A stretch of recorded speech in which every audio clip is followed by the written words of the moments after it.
Nos últimos anos, filmes e séries têm abundantemente propagado estereótipos sobre o luxo, conforto e romance incomparável da vida no castelo.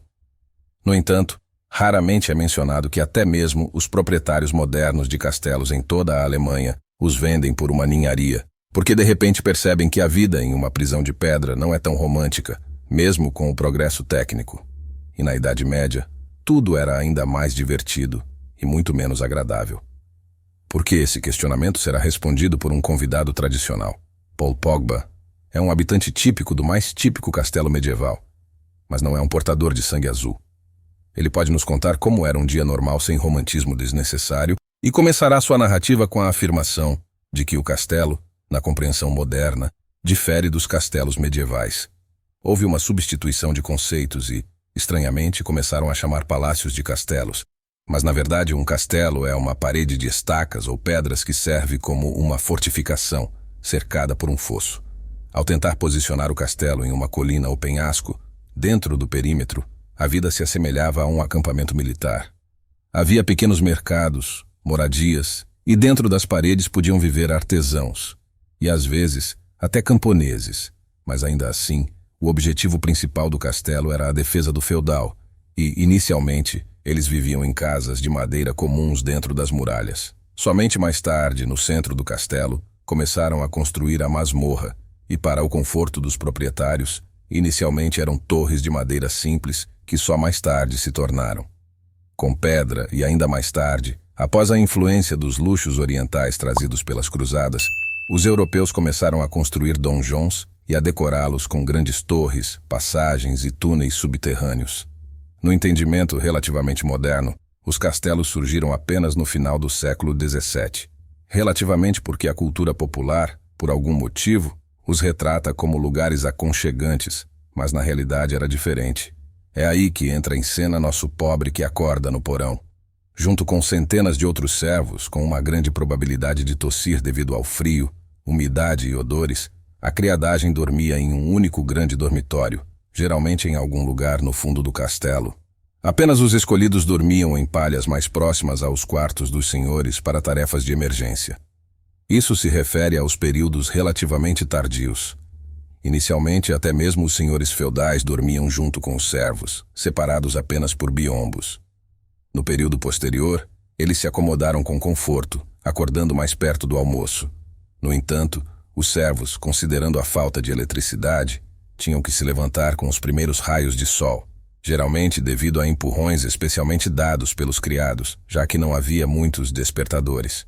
Longe do romantismo, o primeiro desejo do nosso pobre será se aliviar no banheiro, o que se torna um desafio no castelo inteiro, pois os avançados encanamentos gregos e romanos ficaram no passado distante. Nos castelos, eles não existiam, e os cheiros eram totalmente diferentes de enormes fossas titanescas. Construídas na base do castelo, onde trivialmente eram descartados os negócios dos habitantes. Considerando que geralmente havia centenas de servos, não é difícil imaginar que o cheiro dessas coisas permeava até os andares mais altos. De fato, as instalações sanitárias e os servos eram simples bancos sem privacidade. Os meninos acordados simplesmente se levantavam e se sentavam um de frente para o outro, independentemente do sexo. Os senhores tinham um pouco mais de sorte, mas apenas em termos de privacidade, pois os bancos permaneciam os mesmos. E os odores nos banheiros eram tão fortes quanto em todo o castelo. A primeira tarefa do nosso pobre após acordar será inspecionar todos os andares para espalhar junco, palha e ervas aromáticas pelo chão. Primeiro, para que absorvessem os odores de alguma forma, e segundo, para esconder os restos de comida, sujeira e lixo do chão. Havia muito disso, afinal, para os aristocratas embriagados, não era um problema fazer suas necessidades no corredor. Mesmo no século XVIII, Versalhes era descrito pelos contemporâneos como um lugar onde o cheiro de urina era insuportável. O que dizer então dos castelos feudais de gama média? Mas há boas notícias, pois o estereótipo das paredes cinzentas e sombrias, como já mencionado após as cruzadas, entre os feudais, tornou-se moda decorar suas residências. Dentro das paredes da maioria dos castelos, havia cores vivas e generosamente adornadas com dourado para criar a ilusão de riqueza. Com o tempo, a tinta e a decoração desapareceram, então agora vemos apenas pedras sombrias, e é isso que é mostrado nos filmes. o que é um erro. E o cheiro não era o maior problema para o nosso pobre. Enquanto passeava pelos cômodos para refrescar as ervas aromáticas, ele precisava manter o ouvido atento, pois os ratos viviam nos castelos como em suas próprias casas, especialmente nos andares mais baixos. E além disso, em castelos bastante grandes, havia muitos. É fácil se perder e se machucar em um castelo, se perder porque os feudais construíam uma infinidade de passagens subterrâneas e se machucar porque os degraus das escadas quase sempre tinham tamanhos diferentes. Vocês não esqueceram que um castelo é, antes de tudo, uma fortificação defensiva, e qualquer oportunidade de derrubar um atacante era valorizada. Foi assim que surgiram as escadas em espiral, geralmente enroladas no sentido horário, para que qualquer destro que atacasse tais escadas se sentisse desconfortável ao lutar com a espada nelas. E então, nosso pobre terá a bênção de ter água corrente. A vida sem encanamento é uma coisa mundana, e em cada cômodo era necessário encher uma tigela especial para lavar o rosto ou beber. Havia exceções, pois alguns feudais de fato construíam sistemas semelhantes a encanamentos, colocando na parte mais alta do castelo uma piscina da qual a água descia por tubos. Mas na maioria das vezes, tudo era feito manualmente, e a profissão de carregador de água era loucamente popular na Idade Média. Na verdade, ela é a resposta para a pergunta de por que os castelos consumiam tanto álcool. Não apenas os senhores, mas também os servos. Álcool, ao contrário da água, pode ser armazenado tranquilamente em barris, enquanto a água, além de absorver os cheiros do castelo, também se tornaria um viveiro de bactérias em algum tempo nessas condições. Sobre a existência delas na Idade Média, apenas começavam a suspeitar, mas ainda assim entendiam o perigo. E afinal, é muito mais difícil acumular um estoque de água fresca do que comprar vinho. Afinal, os castelos ficavam em colinas ou até em penhascos, e escavar um poço em tais condições era quase impossível. Por exemplo, no castelo de Kefheiser, na Turíngia, foi necessário cavar um poço de 100 metros de profundidade. Apenas o processo levou alguns anos e uma grande quantia de dinheiro. À medida que os senhores acordavam, os processos conhecidos de todos começavam. As serviçais corriam aos montes para vestir as damas. Servos como o nosso pobre preparavam as roupas e todos tentavam não se machucar na penumbra do que estava acontecendo. Novamente, devido ao caráter defensivo, havia muito poucas janelas, e elas geralmente ficavam bem altas, sendo pequenas. Janelas grandes de vidro só podiam ser permitidas por senhores ricos, e mesmo assim, apenas em seus quartos. De resto, mesmo durante o dia, o castelo era um lugar muito escuro e quase sempre cheio de trabalhadores. Essa é, a propósito, a mesma razão pela qual, mesmo agora, os donos de castelos e palácios os vendem por uma ninharia. Porque um castelo é uma coisa que está sempre em estado de reparo. Em algum lugar, uma pedra caiu, em algum lugar está sendo pintado, em algum lugar tapetes estão sendo pendurados para separar os salões, e em algum lugar trabalham simples marceneiros, pois móveis na Idade Média eram uma dor de cabeça para os feudais. Afinal, até mesmo os móveis não desmontáveis. Poucos castelos podiam se dar ao luxo de ter uma grande mesa de refeições. Na maioria das vezes, eram modelos dobráveis baratos que eram montados todos os dias. O processo de refeição, a propósito, era um só, seja para servos ou senhores. O nosso pobre começava com um copo de água ou uma caneca de vinho, almoçava com legumes ou manteiga seca, e apenas o jantar, que começava por volta das 4 horas, era a principal refeição para todos. No entanto, os trabalhadores primeiro passavam pelo que era chamado de vedação. Nos jantares de um feudal respeitável, dezenas de pratos deveriam figurar, e eram preparados do amanhecer até a noite. Os servos mais próximos à hora da refeição ajudavam a distribuir e classificar, mas eles só comiam ou provavam a comida para os senhores quando estes já estavam satisfeitos.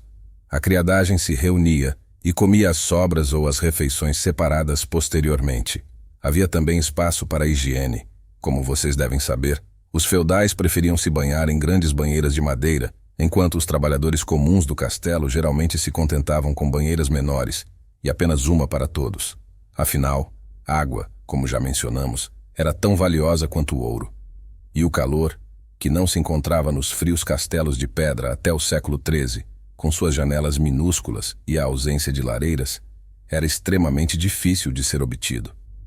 Para se aquecer diretamente na sala de jantar, geralmente era feita uma fogueira aberta para o fumo, e buracos no teto eram feitos. Mas é claro que aqueles presentes ainda tinham que se contentar com a fumaça e fuligem. Nas décadas seguintes, a situação melhorou um pouco graças ao vidro, que permitia que pelo menos um pouco de calor solar entrasse nos ambientes, bem como as lareiras, que resolveram parte do problema com fumaça, embora a limpeza das chaminés fosse uma atividade que com certeza prejudicava os pulmões e a aparência. Embora fosse uma posição bem remunerada, não era agradável. A situação com a iluminação era ainda pior, já que as fogueiras e as lareiras não forneciam luz, apenas transformavam o ambiente de sombrio para semi-escuro. E a vela, por sua vez, não era algo infinito, e muitas delas eram necessárias, e muitas vezes as chamas ardiam dia e noite nos castelos, onde reinava a meia escuridão. Apenas em casos raros eram acesas tochas especiais, que não forneciam luz, mas também destruíam móveis caros, tapetes e a decoração das paredes. Portanto, exceto por casos especiais, não havia tochas, como nos filmes em castelos reais, nem assistência médica para aqueles que inalavam fumaça e urina. Os serviços de um médico entendido em higiene eram muito raros. No máximo, ele poderia oferecer sangria ou fazer com que o doente bebesse poções desconhecidas. E isso se referia apenas aos feudais abastados. A classe média só podia pagar por uma espécie de medicina para os lordes e proprietários, enquanto os servos ficavam por conta própria. O que mais o nosso pobre poderia fazer além de uma montanha de trabalho físico, já que o castelo estava constantemente abastecido de provisões para o caso de um cerco, que precisavam ser levadas para o porão. Além disso, periodicamente, era necessário recolher as panelas noturnas, os grandes restos de comida e ajudar os marceneiros que trabalhavam incessantemente. Ocasionalmente, até mesmo os lordes se envolviam nisso. Afinal, os servos não eram infinitos e não conseguiam fazer tudo fisicamente. A realidade da vida em um castelo medieval era um trabalho árduo, desde a manhã até a noite, em condições horríveis, sem qualquer chance de solidão, pois as pessoas ao redor estavam constantemente ocupadas com algo. É crucial entender que o problema não estava na higiene ou na tecnologia. O castelo era, antes de tudo, uma estrutura defensiva, e os feudais viviam neles por necessidade e pelo desejo de preservar suas vidas. A maioria das privações que tinham que suportar estava relacionada a isso. Embora com o tempo as condições tenham melhorado, ainda havia muitos desafios a enfrentar. Até a próxima, amigos.